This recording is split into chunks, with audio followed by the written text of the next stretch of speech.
Recording. Let's try it this time. Second take. Last take was corrupted. That was awesome.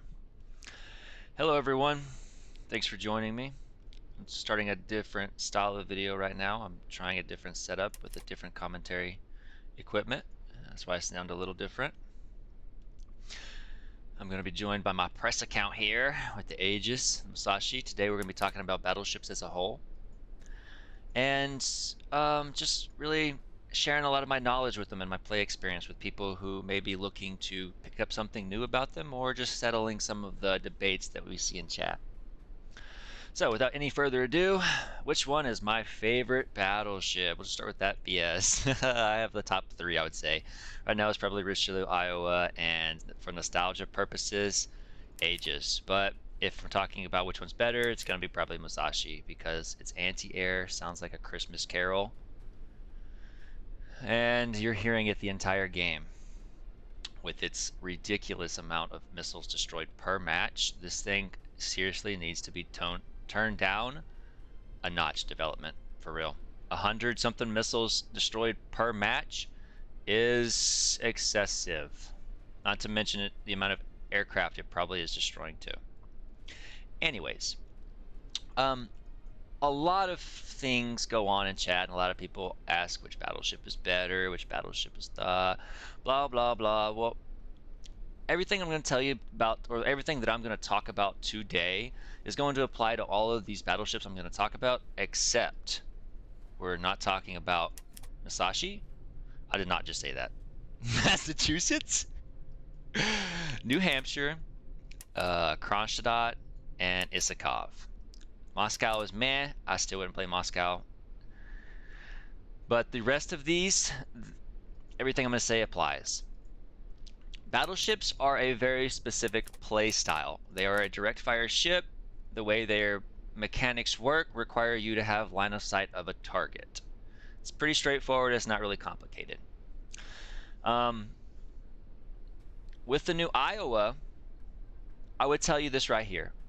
Iowa and Musashi are definitely the top two because of the unique advantage that I've recently been paying more attention to, that I've gotten away from carriers and more back into the battleships now, is that I found myself continuously beating my opponents to the gun range with these things. And that's a huge advantage if you understand basic DPM, okay? So what I'm saying is that if somebody has a Musashi and I have an Iowa or a Richelieu, I tend to find myself in position much quicker than they are. And this is important because when you're in position first with a ship, you own that lane, okay? Provided you know the difference between an overshot lane and a gun range lane, right? Or a direct fire lane, I'm sorry. If you take a direct fire ship up an overshot lane, you're going to get cooked. And if you try to take an overshot ship, which is like missile spams and stuff like that, it's a little different. It's not just missile spam. Like a Buki isn't overshot, but a missile spam overshot, if you try to fight a battleship in its direct fire lane with that, you're going to get cooked. And I think most people understand this principle, but what a lot of people don't understand is that it doesn't matter if I have Richelieu, Iowa, I'm pretty sure it would still matter to this, Montana, Missouri, honking or whatever, whichever battleship controls the lane, the battleship that's going to challenge it is going to lose, right? It's a simple DPM calculation. If I'm already in position lined up like this and I have 3 guns, all my guns pointing in one spot, and you peek your nose out this way, well, before you can do any damage, you have to clear all of your guns. So I've already started firing and started reloading. You're going to lose. You're going to lose. And if you make that decision to do that, well, most people decide, oh my God, that's a bad idea, and reverse out of it. Well, you're going to lose 3/4 of your health reversing out of it. You might live, but you're going to be parked, restoring most of your health, or be the pinnacle or the point of interest for the CV to clean up. So you really need to understand where you succeed the most with these ships. You need to get to the gun lane, and you need to control the gun lane. So when people are asking and saying which ones are the best ships, which ones are not, it doesn't really matter, guys. When it comes down to battleships, majority of the battleships are gonna their victory or their performance is going to be largely based on the decisions you make. Um, for instance, if Musashi tries to peek me and I'm in honking, Musashi's getting cooked, right? So there isn't really the best battleship. All right, every battleship can do its due diligence on the map. Remember that I said every battleship that I'm talking about can do its due diligence and perform well. So if you guys are looking for a budget battleship, this thing right here is it. I love playing with honking. I play with it still often to this day. It is a very, very good ship. And I have no idea why on earth it is, I think, 9,000? Let me see. Let me see. Let me see. Let me see. Let me see. Ooh, I'm blind. I'm blind. Help me out, people. Okay, I'm really blind. There it is. 8,000. That is ridiculous compared to Bismarck over here. Okay, it's gone down. That makes more sense. It was at 14,000. People are absolutely nuts. Just because this thing got a buff does not mean it's good.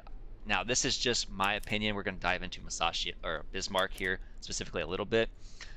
The problems that plague Bismarck is the problem that has plagued Bismarck the entire time it's existed. It has too much range for the average TDM engagement. If you take Bismarck into tandem, or if you take Bismarck into domination and you start getting into the 7 kilometers and up fights, yeah, you're going to start noticing that these Musashi and Aegis and stuff like that, their cannons just they aren't going to connect. All the shells aren't going to connect nearly as much as this thing is connecting with them. And you'll see the Bismarck start to win. However, that doesn't apply in standard TDM where the standard engagement is between 7 and 3 kilometers. Okay, yeah, sure, a few maps you'll see an 8. You'll see a Chum Chang out there running at the edge of the fucking map. You know what I mean? You'll see that shit. But for the most part, it suffers under its own design. It was designed to be accurate and light. But here's the biggest problem with it. It's accurate, it's light, but it's fat. It's huge. I mean, look how far you have to clear just for your first gun to clear, bro. And then not to mention that, the second one's way the fuck back here. And then your grenade launchers, I don't remember the grenade launchers. Yeah, they're right here. They feel like they're further apart when I'm playing them. Honestly, this ship is too slow and its profile is too big for the standard TDM engagements. So, like people who are glazing this shit, I'm gonna use unknowns words there. Yeah, no, bro. Unless you're playing those weird stuff like tandem, domination, escort, whatever, this ship is going to be foreshadowed by the others. I said what I said.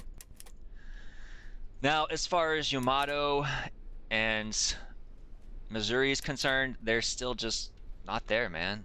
I mean, even in a situation where you're being peaked, I still think this one might. This one I think I watched Mohammed's video. This one was getting absolutely wrecked on a direct fire engagement, but I still think it might be able to win if it was getting peaked. But no, they're not that good. It's nice to see them at least get a little bit of love. You know, it was really nice to see the damage get increased to the cannons. It was nice to see it be able to fucking turn without having to be able to move. And this skin is actually really nice on this. I really do like it. And I really wish I had a reason to use this ship, but there isn't one. So there's that. And as far as IJ and Yamato, well, that's just a meme ship, man. And I don't think they're ever going to really make it serious. I think it's just a meme ship. That's what it is. So I hope you all learned something from this video. I hope maybe you have a better perspective on battleships as a whole. You know, battleships are something that takes control of a position and holds a lane, right? So that your team can move forward without getting affected. Like, you do not peak a battleship.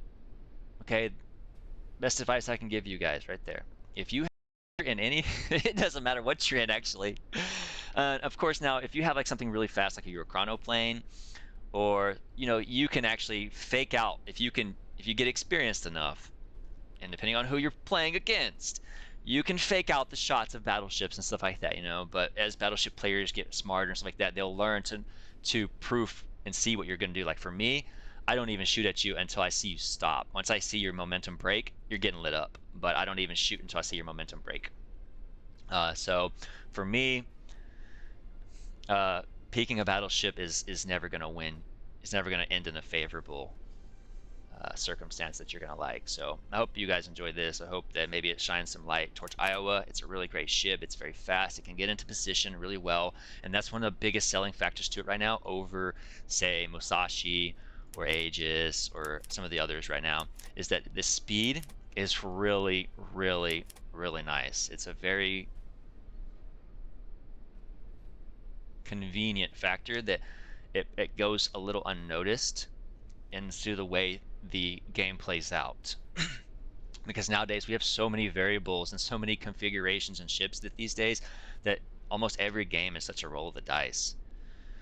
So anyways, I really enjoy it. I've been enjoying it. I love the battleships. I will continue to get the battleships as they come out.